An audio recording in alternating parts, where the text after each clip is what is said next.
I'm Russ Altman, and today Professor Chris Field gives us an update on the battle to combat increasing temperatures on Earth. He'll tell us that innovations over the last 20 years have definitely slowed global warming, but not sufficiently to stop major impacts that we should expect in the future, such as coastal flooding and increasing wildfires. The future is about mitigating these consequences and adapting to the new conditions. It's the future of climate change. Well, climate change and global warming have been part of our national and really international conversation for about 3 decades now. Despite continuing heavy reliance on fossil fuels, there have been significant innovations that have helped slow but not stop warming. The impacts of climate change are varied. It can lead to the raising of sea levels and thus cause coastal flooding. It can lead to drought, increased temperatures, and wildfires. But it also can have social impacts. Access to energy, oil, natural gas, and other sources, is often a primary motivation in armed conflicts. It can also cause economic disruption, displacement of populations, and political instability.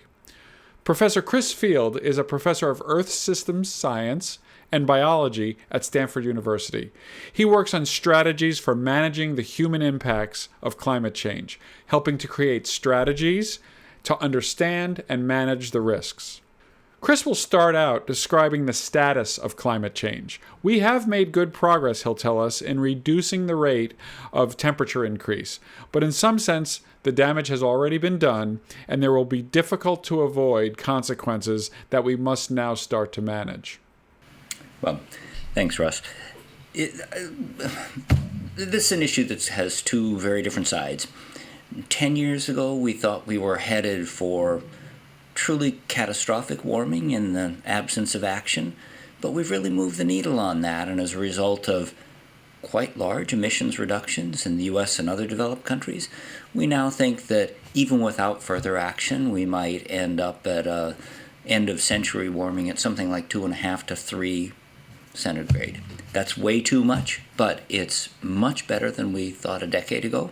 On the other hand, we have known about this problem for more than 30 years now. The projections from the Intergovernmental Panel on Climate Change were really accurate 30 years ago. So it's not a issue of having suddenly discovered that the models were wrong.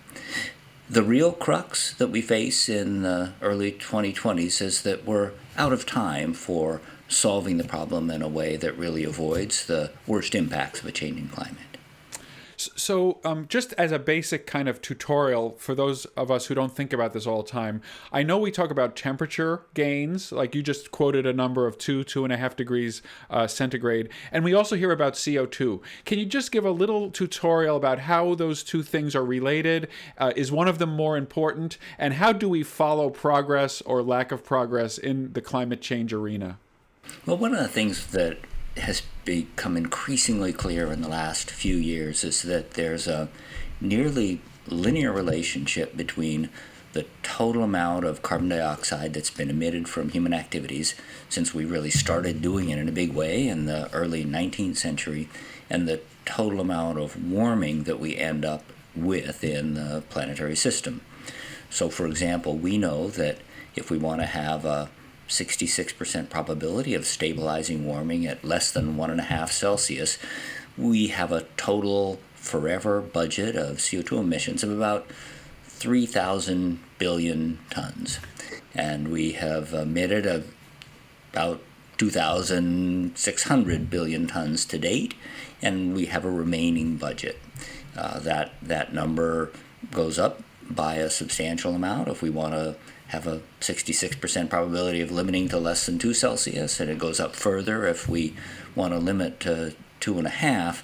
But that constraint is a really important one, and it also highlights the fact that if we want to stabilize warming, the target needs to be zero emissions of CO2 and other heat-trapping gases. Is that something that is at all feasible, or are we in damage control now? Well, the stated goal of the UN Framework Climate Convention on Climate Change is to prevent dangerous anthropogenic interference with the climate system. And we're past that, and we are already seeing dangerous anthropogenic interference. So there's some sense in which we're never going to solve the problem completely, but there's a huge sense in which ambitious action now to limit the amount of warming can pave the path for a really sustainable future. Because we will see substantial warming, we've already warmed more than 1 Celsius, we have to deal with the impacts of that, and it means that we need to think in terms of a portfolio of solutions that includes adaptation, coping as effectively as we can with the changes that have already occurred, in addition to mitigation, reducing the amount of greenhouse gases and eventually bringing them down to zero. Great. And I do want to get to those. Before we get to those, let me ask you, has required, even the modest gains that we've made, has required, in my opinion, and tell me if I'm wrong, a somewhat unprecedented global collaboration and kind of getting people on board. And I wanted to ask, is this precedented? Has there ever been a time when there's been a global awareness of a problem and some sense of global unity in approaching it? And am I being overly optimistic about how global the response has been? I just find it to be very hard to wrap my mind around this, because, as you know, even in our country, we are not always able to get people moving in the same direction. And so it's just an incredible political challenge separate from the technical issues. How should we think about that? It is a huge political challenge. I see progress on climate change as having 2 very different aspects. One aspect is a recognition of the problem and the creation of incentives to develop non-emitting electricity systems, electric vehicles, things like that. And the other is advances in technology that have been mainly private sector driven that have altered the landscape of what's producing emissions.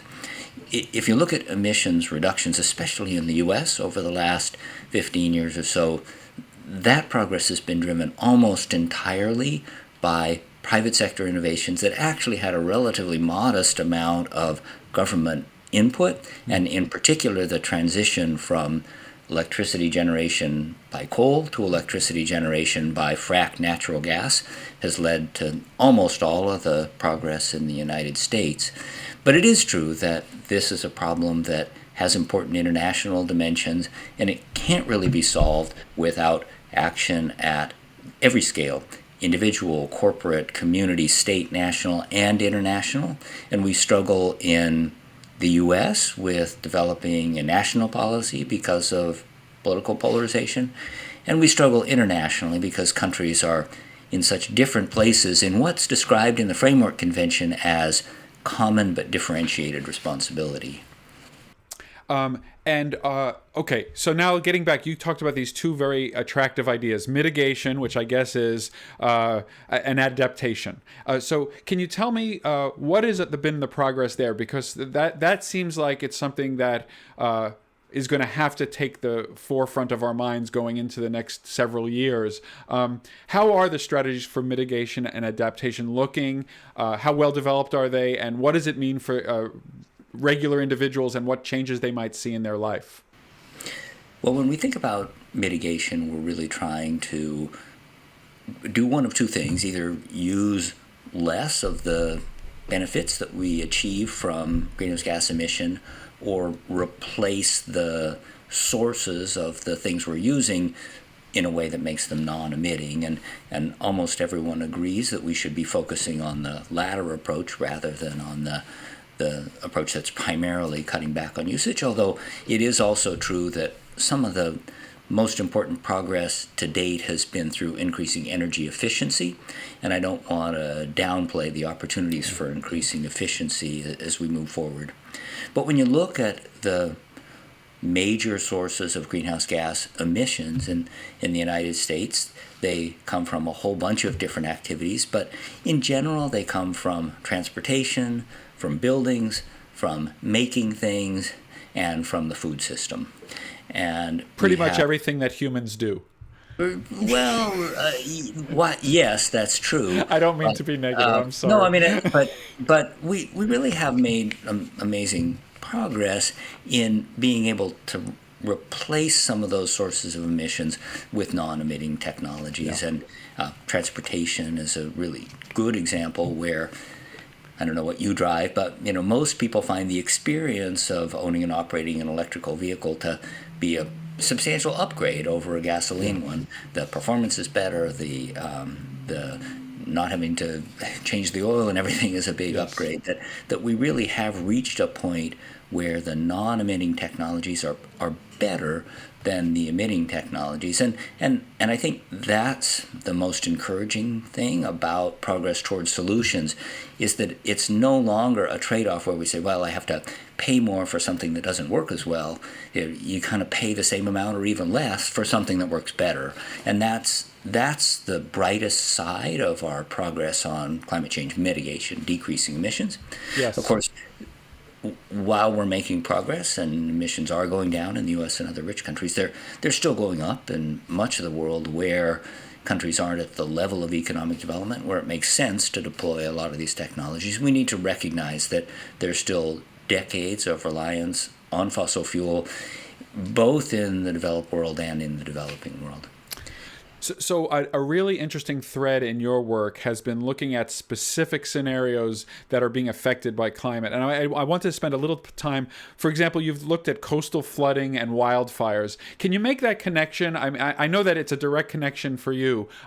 Why does climate change then lead almost directly to concerns about coastal flooding, wildfires, and then other areas that we can get into next? Yeah. Well, when you look at the impacts of a warming climate, the first thing you see is problems with heat. High temperatures kill many people around the world and are a deep challenge. The second thing you see with heat is two sources of sea level rise. One is that warmer water is slightly bigger than cooler water, and that thermal expansion raises sea level. And also, warmer temperatures lead to loss of continental ice. And you can think about this as the ice melting, but it's really the ice sliding faster off of the major ice sheets in Antarctica and Greenland. And as that ice slides from the land into the water, it raises sea level as well. So there's no way you can get sustained warming without an increase in sea level. And the increase in sea level hasn't been that much. It's been about 20 centimeters or 8 inches over the last century. But that's 8 inches on top of every storm surge and on top of every coastal flood, and it really passes a threshold for going from not damaging to damaging in many settings. Wildfires, the situation is very similar, except with wildfires we have kind of backed ourselves into a corner where, as a consequence of the way we have emphasized fire suppression over the last century, we now have a vast increase in the amount of flammable materials in many forests around the world. Many more people live in wildfire zones than they used to, and the warmer temperatures are drying out the fuels, especially the fine fuels that can rapidly ignite and spread a fire. And that's led to a really catastrophic combination of conditions where not only are fires easier to set and get going, but they have the potential to be these huge conflagrations that are essentially unstoppable until they run out of fuel. So thinking about adaptation, which is one of the principles that you articulated earlier, and let's think about first the coastal flooding. I'm starting to hear about municipalities thinking very seriously about their future with an 8-inch or a 12-inch or whatever increase in sea levels. Is that something that is unavoidable? And are you involved in those efforts? Do you follow those efforts? Are they in general grounded in good kind of engineering and realistic principles, or are they problematic? I'm thinking, I think I've most heard about stuff in Florida, but other places as well.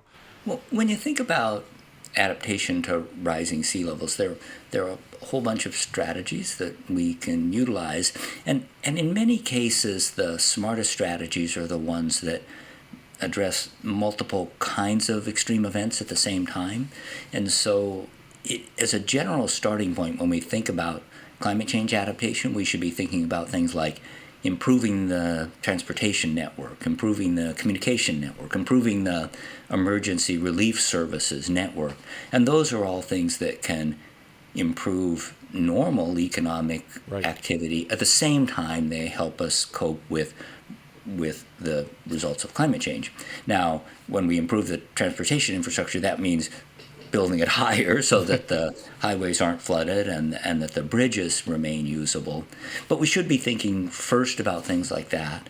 We should be thinking about coastal protection, and there are lots of areas in the world where we are going to have to be investing more in coastal protection, including in the San Francisco Bay Area.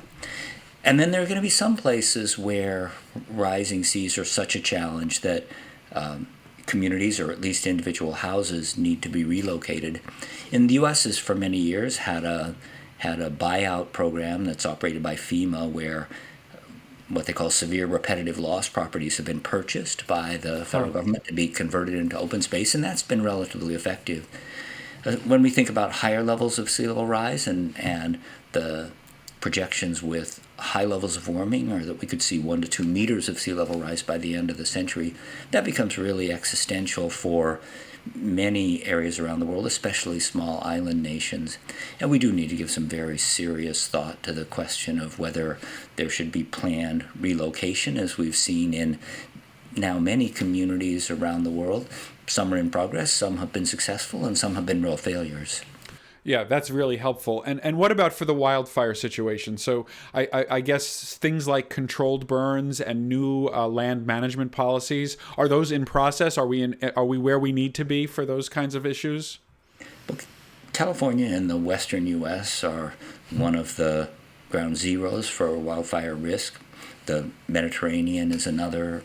Australia is another. And in all of those areas, we're seeing a real commitment of extra resources to try to get ahead of the problem, especially with fuel reduction efforts, whether they're through prescribed burns or additional timber harvesting or a variety of processes. And I think the challenge is that in all these areas, we have decades of misplaced management practices that have created a big hole we have to dig our way out of. And I would love to see an increased investment in getting ahead of this fuel accumulation problem especially. But at the same time, we're seeing additional investments in early warning and detection so that fires can be suppressed before they lead to big conflagrations. And lots and lots of efforts, especially in our local community, at individual homeowner fuel reduction and at home hardening to decrease the risk of losing properties and lives if there is a wildfire. This is The Future of Everything with Russ Altman. More with Chris Field next on SiriusXM Business Radio Channel 132. Welcome back to The Future of Everything. I'm Russ Altman, and I'm speaking with Professor Chris Fields of Stanford University about climate change and its impacts. In the next segment, Chris will tell us that the time for big new innovations that markedly alter current trends has probably passed. But we still have many options for using existing technological solutions and knowledge to address the impacts of climate change. He'll end with some practical advice that all of us can follow to minimize and manage the impacts of climate change. The really important starting point is that we're out of time for deploying solutions. We need to be aggressively deploying the solutions that are technologically ready today. At the same time, we recognize that there are some aspects of the problem that we haven't quite worked out. Long-term electricity storage is a good example. Getting rid of some of the emissions from the food system is another example. But we don't have to have solutions to all the pieces in order to make progress now. There are some really outside of the box type of concepts that people are talking about. One's called solar geoengineering, putting a different pollutant in the atmosphere to reflect some of the sunlight. With all these outside the box, I'll say band-aids, they're not really solutions. Right. We don't really know enough to be able to assess whether or not we should consider deployment, and it's worth learning more for sure. But I don't think there's a high probability that we're going to find a solution that really fundamental changes the landscape. And we have a range of compelling, affordable solutions now, and we should be taking advantage of those while we solve the 80% of the problem that we know how to solve. Great. That of course makes sense. You've also spoken. Here we are in April of 2022, just for a little bit of a location check, and we're in the middle of a conflict in the Ukraine with Russia invading the Ukraine, and somewhat surprisingly, I think you've talked about how this is directly related to many of these issues of climate change, which is a line that many people might not draw immediately. So can you kind of elaborate? Why is this Ukraine conflict so intimately tied in your mind to climate change? Well, when I look around the world at the sources of international problems over the last half century, many of those are connected with access to reliable energy resources. And over the last century, it's been mainly petroleum resources. And it's really clear that a lot of the factors that have enabled Russian aggression have been their income from sales of oil and gas, and the dependence of European countries on Russian oil and gas has made it harder for the European countries to mount the kind of opposition that ethically one might argue they should. And it's a really strong argument for diversifying our energy portfolio. I think that with solving climate change or any other global challenge, having multiple motivations is often very important. And for